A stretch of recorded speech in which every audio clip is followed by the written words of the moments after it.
The first time I went down, it was like going down a roller coaster ride. I was screaming and getting a huge adrenaline rush out of it. When you're so alert that you might get hurt, that's when something really changes. You're able to stay more focused.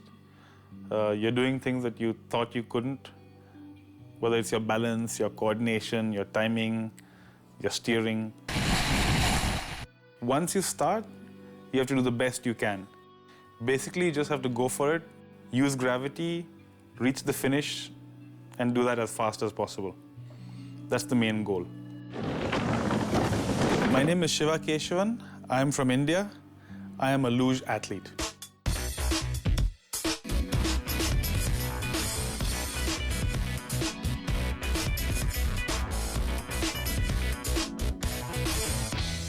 Attention, clear the track. Track is clear from the finish to start. The luge is a board which an athlete lies on, feet first, hurling down this ice track.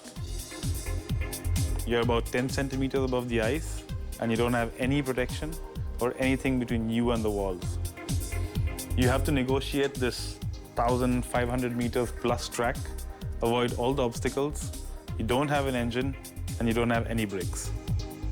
Lugers compete against the timer, and on an artificial track, we are timed to the thousandth of a second. This makes luge one of the most precisely timed sports in the world. Luging could be considered dangerous because of the high speed involved in it. So the potential for danger is great, but that depends upon each individual, how much you expose yourself to danger, how much you train, and what you're training to face. So you really have to push yourself, at least mentally, to the extreme.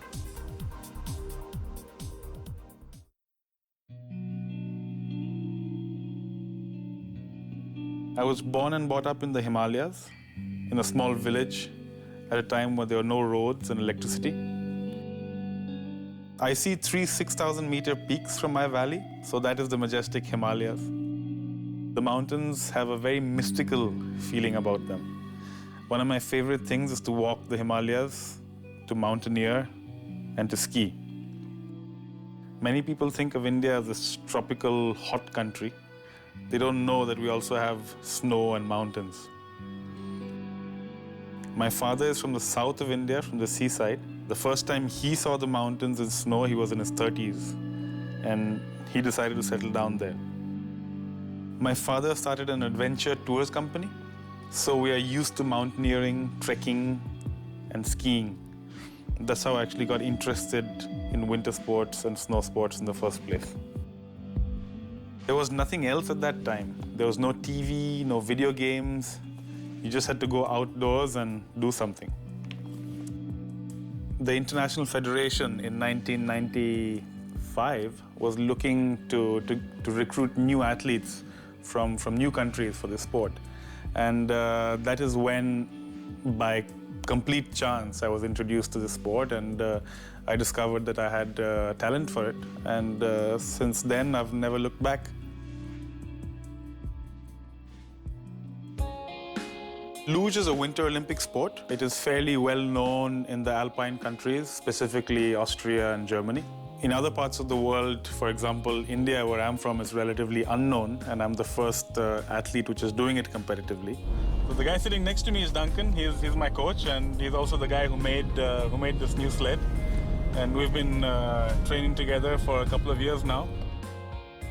I came here to train in Lake Placid mainly because Duncan lives here.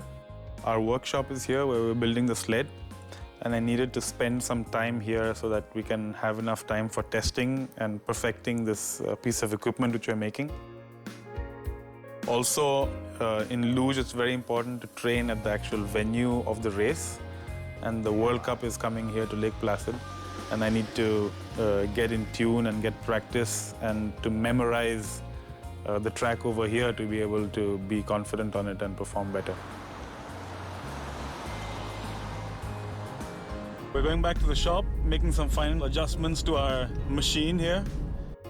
Duncan is one of the best US athletes in luge. He won about 21 medals in various World Cups around the world in his time.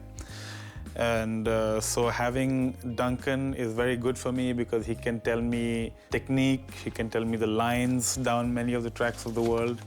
It's the first time I've ever had a personal trainer. It's very different from what I was used to so far as training is concerned. And he's basically responsible for developing their current equipment. Yeah, let's see what we got here. A big focus for us has been also to develop our own equipment.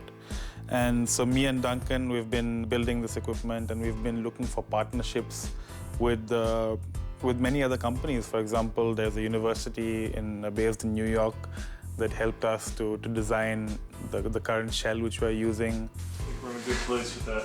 Huh? Yep. Here we're checking out the bow of the steel, and this is very important to have more control on the ice. You know, this whole thing has a kind of a bow to it like that, which means that it's only touching the ice in one point. And this point keeps moving depending on how your weight is moving and how the curve is coming. So it's very important to have this dialed in, you know, depending on each track, you change all these things. There's some other companies which are working with Formula One, which helped us to do some aerodynamic testing. So this way, it's a very amateur setup, but we're able to involve so many people who are either inspired by the story or who want to help out in some way, and that's how I think this year we have quite a nice sled.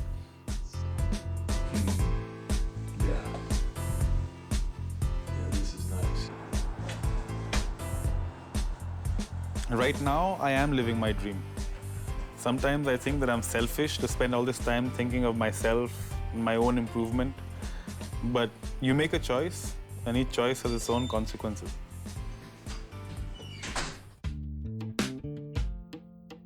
So in India, we don't have a luge track. So the only way to practice is on the roads, modifying the sledges with wheels called street luges. The Olympic Games for me was one of the most incredible, amazing experiences. My first Games was in 1998. I was a 16-year-old kid. And then to actually go and be able to walk with these people in the opening ceremony and then to be able to compete with these people and realize that, you know, they're human and they can be beaten.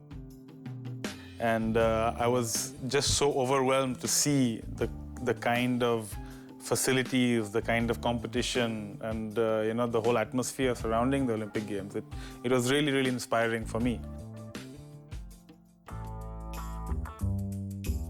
A typical day in the training season is completely focused on sport. That takes up all the day. We wake up in the morning, do our morning exercise routine, probably head out to the track early. You have to warm up and make sure your body is ready to go down the track. So in luge, we have very minimal protective gear because everything is pushing you to go faster rather than to go safer. But at the same time, we have certain essentials. We have a helmet to, you know, protect ourselves from head injuries. We wear a visor, which is mainly to stop the wind going in your eyes. But it also helps you in case there is any impact, you know, you don't get anything in your face and those kind of injuries to your head area. But apart from that, I mean, we don't have any brakes. So that is one factor which is out of the equation.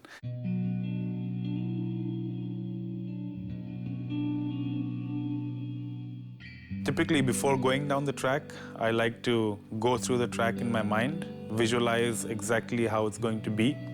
And it's also a kind of meditation because you enter a zone in which you clear your mind of all other thoughts. You go over each curve and you have, you know, these kind of trial runs in your head. And by the time you actually get to the track, you feel that you've already done it so many times and you're that much more confident.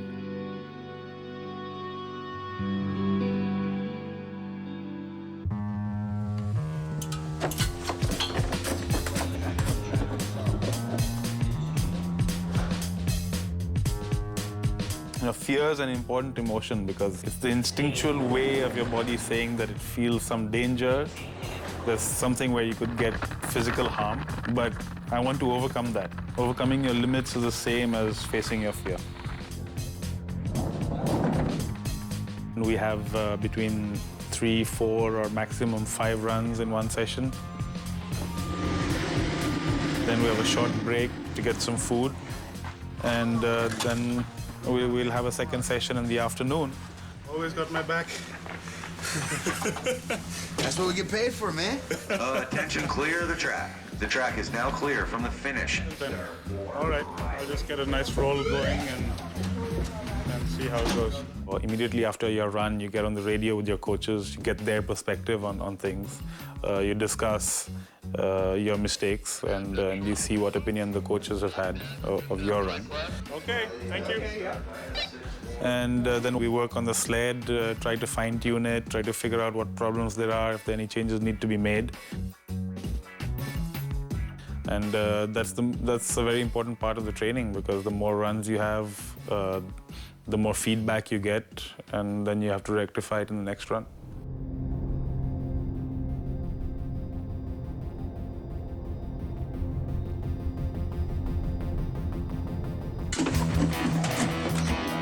I can still improve and get better, so I want to continue doing this for a long time.